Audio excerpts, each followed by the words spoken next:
Greetings, everyone, and welcome back to another episode of the Migration Series.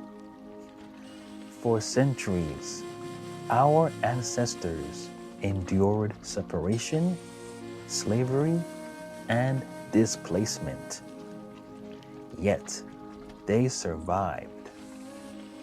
They built families, preserved traditions, and passed down their strength from one generation to the next. Eventually, another migration began, not one forced by chains, but one inspired by hope.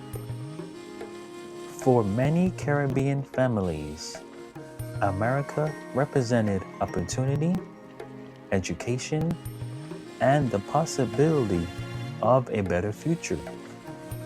Today, we will explore that journey. But before we begin, make sure to subscribe to support my ancestral journey.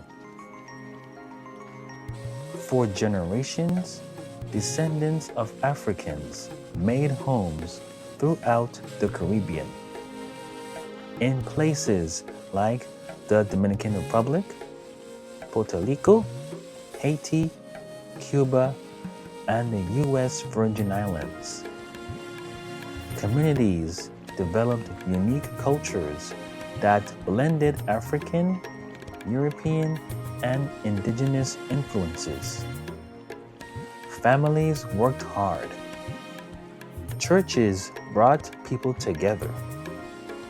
Music filled neighborhoods, and traditions passed from grandparents to children.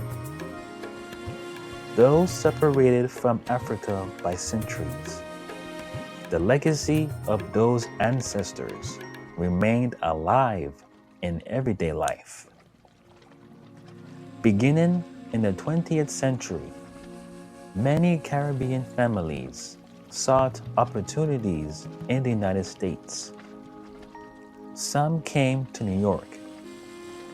Others settled in Florida, Georgia, Virginia, and cities across the country.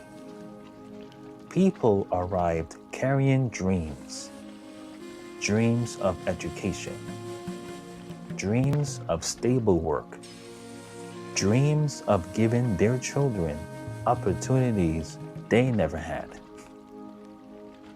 Like generations before them, they faced challenges, but they kept moving forward.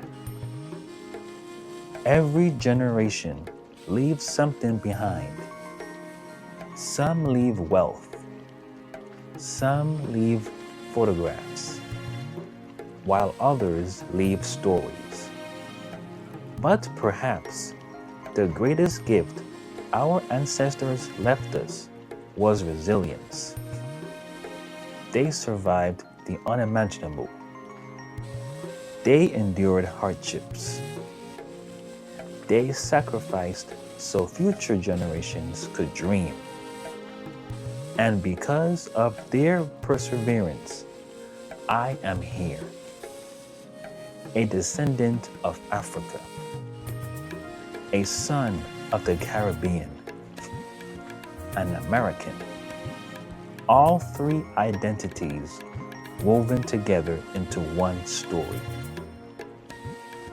Looking back, I saw something remarkable across continents and centuries.